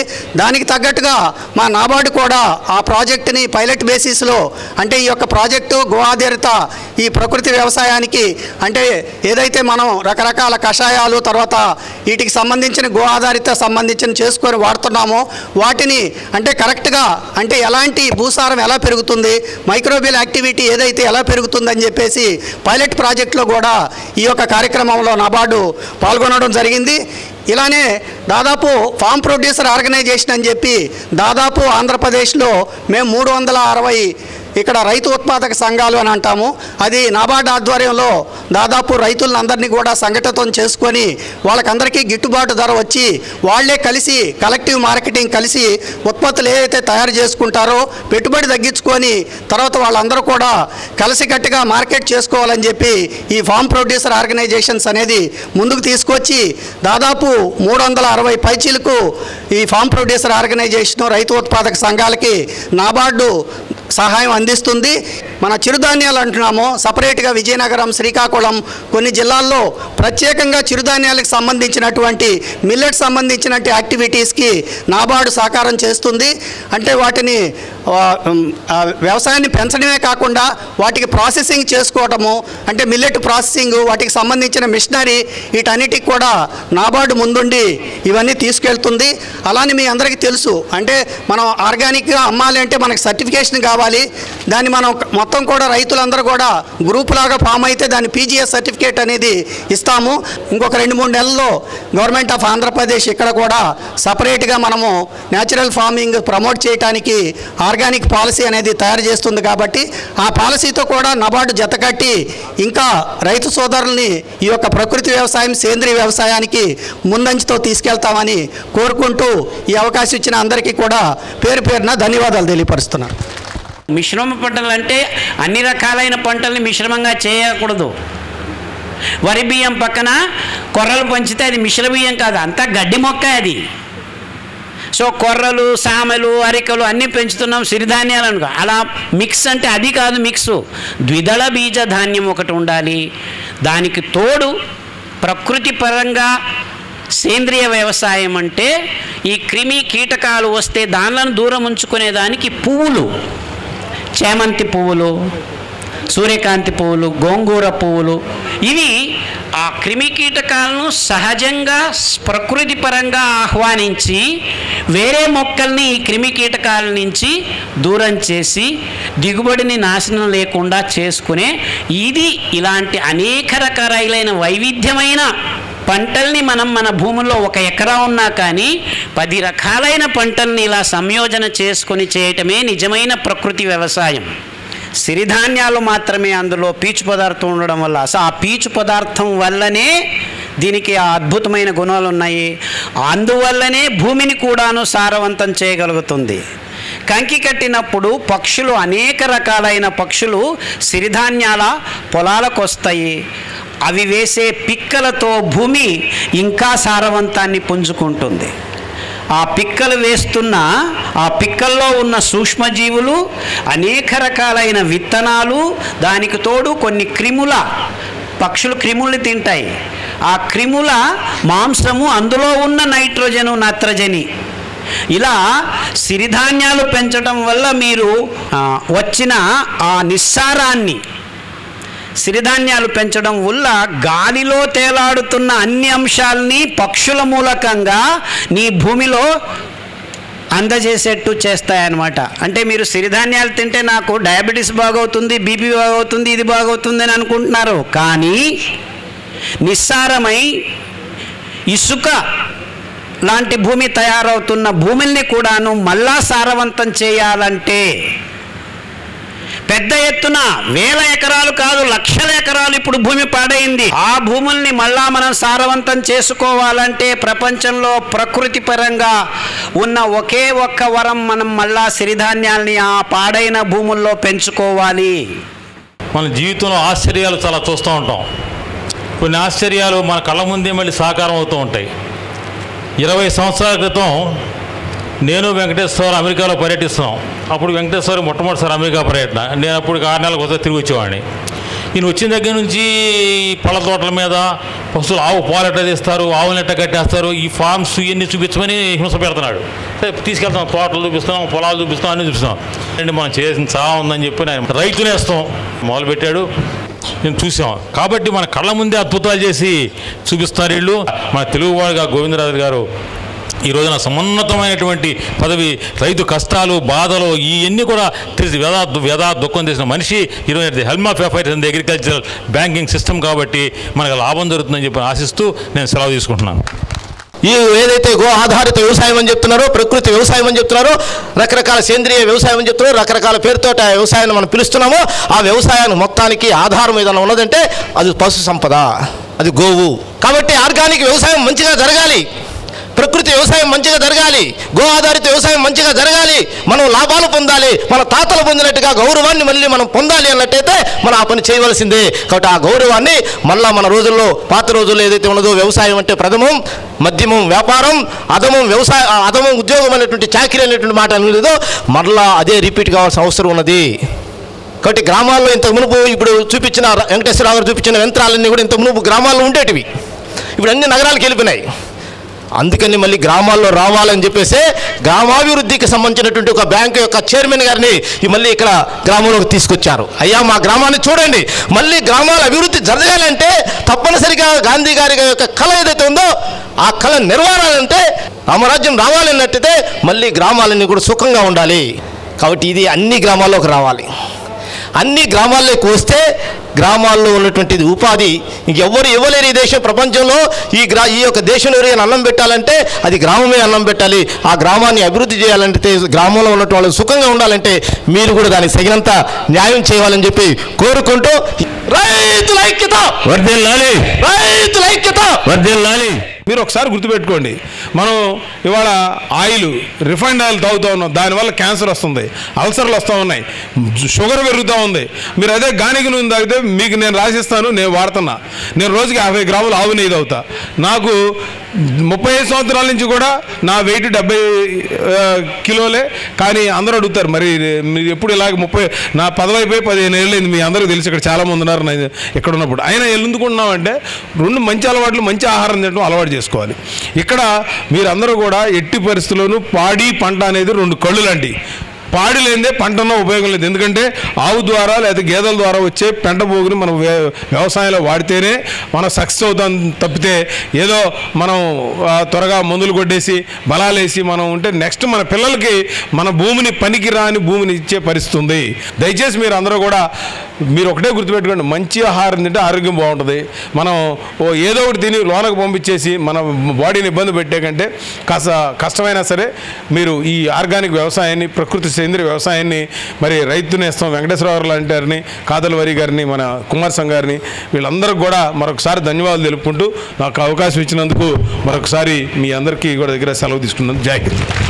ఈనాటి ఈ కార్యక్రమం నాబార్డు సహకారంతో రైతు నేస్తం ఫౌండేషన్ ఈ కార్యక్రమాన్ని చేపట్టింది. ఈ కార్యక్రమానికి ముఖ్య అతిథిగా విచ్చేసిన నాబార్డు చైర్మన్ డాక్టర్ గోవిందరావు గారికి నా ధన్యవాదాలు తెలియజేసుకుంటున్నాను. మన భారతదేశంలో ఉన్న రైతాంగానికి డైరెక్ట్గా కాకపోయినా ఇండైరెక్ట్గా బ్యాంకుల ద్వారా మన రైతాంగానికి ఎన్నో రుణాలు మన రైతులకు అందజేస్తున్నారు. ఈ ఫార్మర్స్ ప్రొడ్యూస్ ఆర్గనైజేషన్ని వారు ఏర్పరిచి దాదాపు కొన్ని వేల ఆర్గనైజేషన్ ఏర్పాటుకు మూలకారకులు గోవిందరాజు గారిని చెప్పడంలో ఎలాంటి అత్యయుక్తి లేదు. రైతు నేస్తం ఫౌండేషన్ ద్వారా కొన్ని వేల మందికి ఇక్కడ శిక్షణ అవగాహన కల్పించాం. సమగ్ర వ్యవసాయం చేయాలి అంటే మనం ఒక ఏక పంట కాదు, మిశ్రమ పంటలు వేసుకుంటేనే రైతుకు ఆదాయం అని చెప్పేసి ఇక్కడ మేము తెలియజేస్తూ ఉన్నాం.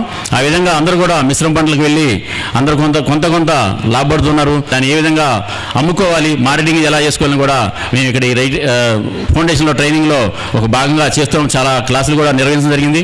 ఏ విధంగా పిండి చేసుకోవాలి, ఏ విధంగా పచ్చళ్ళు తయారు చేసుకోవాలి, ఏ విధంగా టమాటా అయితే కనుక టమాటాని ఏ విధంగా గుజ్జు తయారు చేసుకొని దాన్ని సాసుగా ఉపయోగించుకొని, ఎందుకంటే మన టమాటా ఎక్కువ రోజులు నిల్వగా ఉండవు కాబట్టి వాటిని మనం గుజ్జు తయారు చేసుకొని సాసుగా మనం అమ్ముకోవడానికి ఇవన్నీ కూడా మీ ట్రైనింగ్లో భాగంగా ఇక్కడ ఏర్పాటు చేసి ఉన్నాం. దీని ద్వారా రైతులకి ఎంతో కొంత ఆర్థికంగా ఉపయోగపడాలి. ఫార్మర్స్ ప్రొడ్యూస్ ఆర్గనైజేషన్ సొసైటీని కూడా ఈ మధ్యన మేము ఏర్పాటు చేయడం జరిగింది. చేస్తున్న కార్యక్రమాలని 10 మందికి తెలియాలనే ఉద్దేశంతో మీడియా రంగం కూడా, ఎలక్ట్రానిక్ మీడియా కావచ్చు లేదా పత్రికలు కావచ్చు కూడా పెద్ద ఎత్తున ఈ కార్యక్రమాలని ప్రోత్సహిస్తూ పెద్ద ఎత్తున ప్రచారం కూడా చేస్తున్నారు. వారికి కూడా ఈ సందర్భంగా నా ధన్యవాదాలు చేసుకుంటున్నాను. ఆదర్శ విధానాలతో రాణిస్తోన్న రైతులు, వ్యవసాయ ఆహార నిపుణులు కార్యక్రమంలో పాల్గొని అన్ని అంశాలపై రైతులకు సమగ్ర అవగాహన కల్పించారు. సందేహాలను నివృత్తి చేశారు. 1 టన్ను చెరుకు నుంచి ఎన్ని రకాల ఆదాయం వస్తుందో అనే దాన్ని నేను ఒక 2 మాటల్లో చెప్తాను. మీరు చెరుకుని ఫ్యాక్టరీకి తోలితే 3300 ఇస్తారు. అదే చెరుకుని బెల్లంగా మార్చితే 8000 వస్తాయి. అదే చెరుకుని 1 ఎకరం 2 ఎకరాల రైతు అయ్యి చిన్న రైతు అయ్యి ఒక టౌన్లో చిన్న జ్యూస్ షాప్ పెట్టుకుంటే 12 లక్షలు వస్తాయి. అంటే నా ఉద్దేశం ఏంటంటే 20,000కు 30,000కి ఒక రైతు బిడ్డ పోయి ఎక్కడో పనిచేసే కన్నా మనకున్న వనరులని లాభసాటిగా మార్కెట్ చేసుకొని ఉపయోగించుకొని ఆదాయాన్ని పొందటం ఎలా అనేది మన విధానం. డైరీ ఉందిగా, మేము పాలని ఎర్లీ మార్నింగ్ 6 కల్లా తీసుకొని ఖమ్మం టౌన్కి నేను 30 కిలోమీటర్ దూరంలో ఉంటాను. ఆ 30 కిలోమీటర్ల దూరంలోకి ఎర్లీ మార్నింగ్ 6:30 కల్లా ఖమ్మం చేరుతాను. సపోజ్ నాకు ఒక గేదె 5 లీటర్ల పాలే ఇచ్చిందనుకోండి, 10, 12 అది పక్కగా పెట్టండి, నేను 1 లీటర్ వచ్చి 80 రూపాయలు మార్కెట్ చేసుకుంటాను. అంటే నాకు 400 రూపాయలు మామూలు గేదె 5 లీటర్లు ఇచ్చే పాల గేదెకైనా వస్తాయి. నేను 10 గేదెల్ని నేను చాదుకోగలిగాను అనుకోండి, నాకు రోజుకి 4000 వస్తాయి, నెలకి 1,20,000 వస్తాయి. దీంట్లో 60,000 కూలీలు, దానా, రవాణా అన్ని పోయినా 60,000 వస్తాయి. మా దగ్గర ఏమన్నా పాలు మిగిలాయనుకోండి, రోజు పెరుగు తయారు చేస్తాం. పెరుగు నుంచి మేగడ వస్తే ఆ మేగడని నెయ్యి తయారు చేసి 800 లెక్క నెయ్యి అమ్ముతాం. ఆ పాలని పన్నీర్గా మార్చి కేజీ 100 రూపాయలు చేసి అమ్ముతాం. అంటే మన పాలు ఒకరోజు ఏమన్నా అమ్ముడుపోయినా మిగిలినా ఎక్కువలు తక్కువ అయినా అవి బై పౌడర్స్గా మార్చి పెరుగు, నెయ్యి, పన్నీరు ఇలా చేసి నేను మార్కెట్లో వాళ్ళ నిలవదొక్కొని వ్యవసాయం, ప్రకృతి వ్యవసాయం లాభసాటిగా ఈ విధానంగా చేయొచ్చు అనేది ఒక ప్రాక్టికల్గా ప్రయోగంగా చేస్తున్నాం. వర్మి కంపోస్ట్ తయారు చేసుకోవడం కూడా చాలా తేలికైన చాలా సులువైన పద్ధతి. ఏదో కష్టం అనుకుంటారు, ఏమీ లేదు. 1 మీటర్ ఎడల్పుతోటి పొడుగు మీ ఇష్టం బెడ్ తయారు చేసుకొని ప్రతి 2 బెడ్లకు ఒక కాలిదారి ఇడిచిపెట్టి పెట్టి చూశారు ఇక్కడ పీవీసీ బెడ్స్ తోటి అలా తయారు చేసుకొని వర్మి కంపోస్ట్ అంటే పశువుల పేడ, గచ్చు మీద పేడ అయితే చాలా శ్రేష్టమైంది. మట్టి మీద కట్టేసిన దానికంటే గచ్చు మీద కట్టేసిన గేదెల పేడ కానీ ఆవుల పేడ కానీ అయితే చాలా శ్రేష్టంగా ఉంటుంది. ఆ పేడని పల్సగా ఆరదీసి దాంట్లో గాజొక్కలు, పెంకేసలు, రాళ్ళు, ఇనుప ముక్కలు, ప్లాస్టిక్ కాగితాలు అంటే వానపాములు ఇవి తినవు, ఇవి వేరు చేసి 1 వారం తర్వాత దాన్ని రెండో వైపు ఆరదీసి ఆరిన పేడని ఆ బెడ్ మనం ముందన్న అనుకున్నాం కదా 1 మీటర్ ఎడల్పుతోటి పొడుగు మన ఇష్టం అక్కడ మీకున్న వసతిని బట్టి కొబ్బరి చిప్పలు అడుగున పేర్చి ఈ ఎండిపోయిన పెంటని దాని మీద ఒక లేరుగా పోసి పల్చగా నీళ్లు కొట్టి వ్యవసాయ వ్యర్థాలు అంటే కలుపు కానీ చెత్త కానీ మినపకట్ట కానీ పెసరకట్ట కానీ కందికట్ట కానీ వ్యవసాయ వ్యర్థాలు మన దగ్గర ఏదున్నా ఒక లేర్ దాని మీద వేసి అలాగే ఎరువు వేసి మొత్తం బెడ్ మొత్తం నింపి ఒక 2-3 రోజులు పల్చగా నీళ్లు కొట్టి దాంట్లో చదరపు మీటర్కి 1000 వానపాములు వదలాలి. వానపాములు ప్రపంచంలో 33 రకాలు ఉన్నాయి, మన ఇండియాలో 13 రకాలు ఉన్నాయి.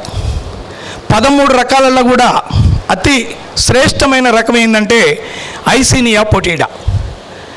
ఐసీనియా పొటీడా అనే వానపాము జీవితకాలం సుమారు 300 నుంచి 350 రోజులు.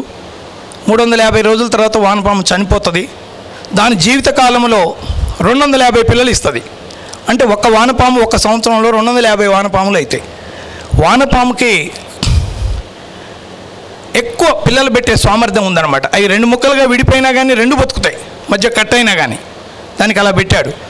తర్వాత ఈ వానపాము పొట్టలో నుంచి అరిగిన ఎరువు 1 వానపాము సగటున ఈ ఐసినియా పొటిడా అనే వానపాము 1 రోజుకి 50 గ్రాముల ఎరువు తయారు చేస్తుంది.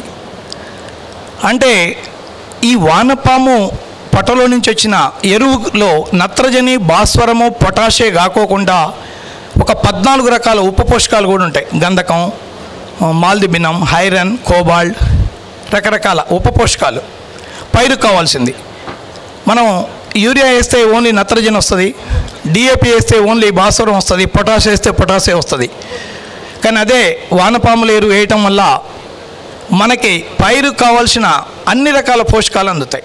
ఇవాళ వ్యవసాయం ఎందుకు సంక్షోభంలో పడింది, దాని పరిష్కార మార్గాలు కనుక్కోవాలని చెప్పేసి నేను తాపత్రయపడి దానికి 4 మార్గాలు సింపుల్గా చెప్తా. ఒకటి ఏంటంటే రైతులు పైర్లు కానీ మొక్కలు కానీ తల్లిపాలతో సమానమైన సేంద్రియ ఎరువులు వాడకుండా పోతపాడుతో సమానమైన రసాయనిక ఎరువులు వాడుతున్నారు. తప్పే కదా. 2 పాడి పంట అన్నారు, పాడి పశువులు మొత్తం తగ్గించారు, అది 2వ పాయింట్. 3వది మన రైతులు మనం ఏదైనా వస్తువు కొనాలంటే క్వాలిటీ కోసం చూస్తాం, నాణ్యత కోసం. మనం పండించిన పంట కొనుగోలు కూడా చూస్తారుగా క్వాలిటీ కావాలని.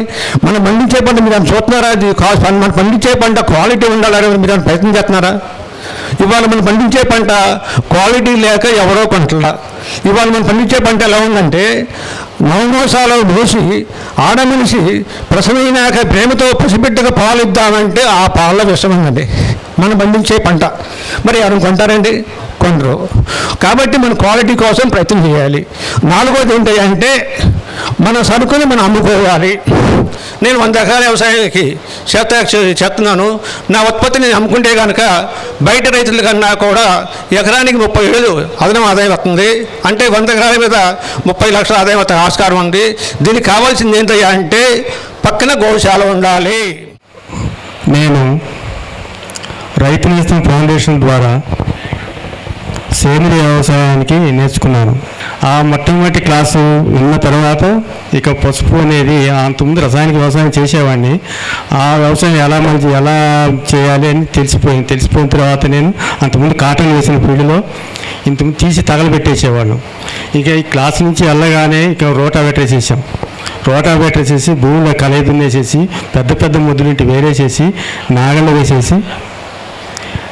వేసేసి ఇక అక్కడి నుంచి ఇక జీవామృతం తయారు చేసుకొని డైరెక్ట్గా సేంద్రీయ వ్యవసాయానికి దిగితే మొట్టమొదటి సంవత్సరం అద్భుతమైన ఫలితాలు వచ్చినాయి. అందువల్ల 1 by 1 తొలి సంవత్సరం పసుపు వేసాను, తర్వాత పసుపు ప్లస్ వరి వేసాను. ఆ పసుపు వరి తర్వాత 3వ సంవత్సరం పెసర, మినుము, శనగ అన్నీ జోడించి ఇప్పుడు పూర్తిగా ప్రకృతి వ్యవసాయానికి మళ్ళానమాట. ఇప్పుడు నాది 13 ఎకరాల భూమి ప్రకృతి వ్యవసాయానికే కేటాయించాను. బై ప్రొడక్ట్ చేసి పసుపు చేసి ఇస్తున్నాను. అంత నాకు బాగా లాభసాటిగా ఉన్నది. ఈ వీడియో మీకు నచ్చితే లైక్ చేయండి, ఇతరులకు షేర్ చేయండి. వీడియోపై మీ అభిప్రాయాన్ని కామెంట్ రూపంలో తెలపండి. మరిన్ని వ్యవసాయ వీడియోల కోసం రైతు నేస్తం యూట్యూబ్ ఛానల్ ని సబ్స్క్రైబ్ చేయండి. పక్కనే ఉన్న గంట సింబల్ నొక్కి నోటిఫికేషన్స్ ద్వారా తాజా వీడియోల సమాచారం పొందండి.